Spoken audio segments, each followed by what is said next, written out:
আজকের এই সংক্ষিপ্ত এবং গুরুত্বপূর্ণ বিশ্লেষণে সবাইকে স্বাগত। চলুন সরাসরি মূল বিষয়ে প্রবেশ করা যাক।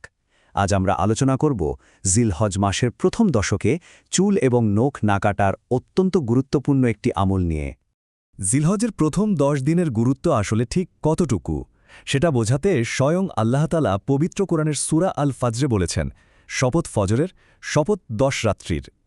এই আয়াতটি কিন্তু আমাদের মনে করিয়ে দেয় যে সামনের এই সময়টা সাধারণ কোনো সময় নয়, বরং অশেষ ফজিলতময় একটি দশক। আর বিষয়টি ঠিক এই মুহূর্তের জন্যই বা কেন এত জরুরি, কারণ আজ জিলকদ মাসের 28 তারিখ।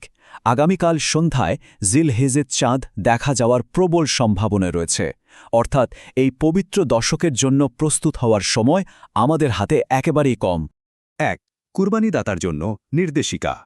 যারা কুরবানি করবেন তাদের জন্য পহেলা জিলহজ থেকে শুরু করে কুরবানি সম্পন্ন হওয়া পর্যন্ত নখ, চুল বা অবাঞ্ছিত লোম না কাটা হচ্ছে মুস্তাহাব। ইসলামী শরীয়তে এটি অত্যন্ত প্রশংসনীয় একটি আমল। এই বিধানটির মূল ভিত্তি কি? উম্মে সালামা রাজিয়াল্লাহু আনহা থেকে বর্ণিত এই হাদিসটি এর সুস্পষ্ট প্রমাণ। নবী করিম সাল্লাল্লাহু আলাইহি ওয়াসাল্লাম পরিষ্কারভাবেই কুরবানিদাতাদের চুল ও নখ কাটা থেকে বিরত থাকতে বলেছেন। তবে হ্যাঁ, এখানে অত্যন্ত গুরুত্বপূর্ণ একটি শর্ত আছে। ফকিগণ বলেন এই হুকুম মূলত তাদের ক্ষেত্রেই প্রযোজ্য হবে যারা জিলকদের শেষ দিকে নিজেদের প্রয়োজনীয় পরিষ্কার পরিচ্ছন্নতা সেরে নিয়েছেন। কারণ এই আমলটি পালন করতে গিয়ে নখ বা চুল যদি অতিরিক্ত বড় হয়ে যায় তাহলে কিন্তু সেটা সুন্নতের খেলাফ হবে।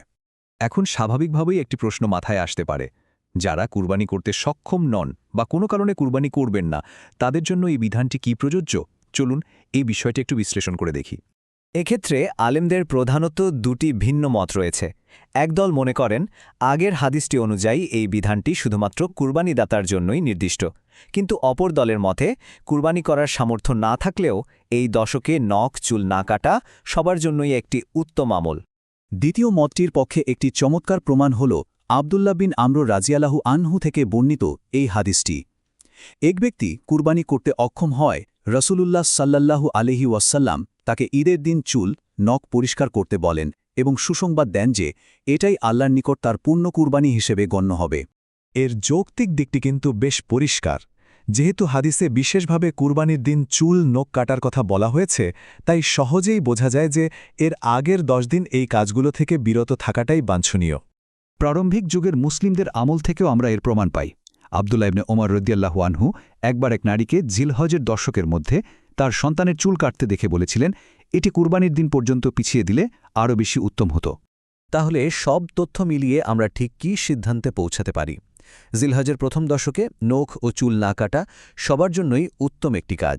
তবে যারা কুরবানি দেবেন তাদের জন্য এই আমলটি অত্যন্ত তাগিদপূর্ণ এবং একটি সুপ্রতিষ্ঠিত সুন্নাত। 2.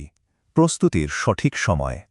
যাদের নখ, গোঁফ বা চুল কাটার প্রয়োজন রয়েছে তারা অবশ্যই আগামীকাল সন্ধ্যার আগেই তা কেটে নেবেন।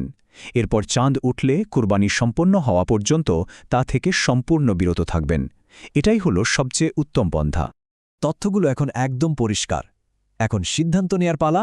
এই বরকতময় 10 দিনের ফজিলত অর্জন করতে আমরা মানসিকভাবে কতটা প্রস্তুত?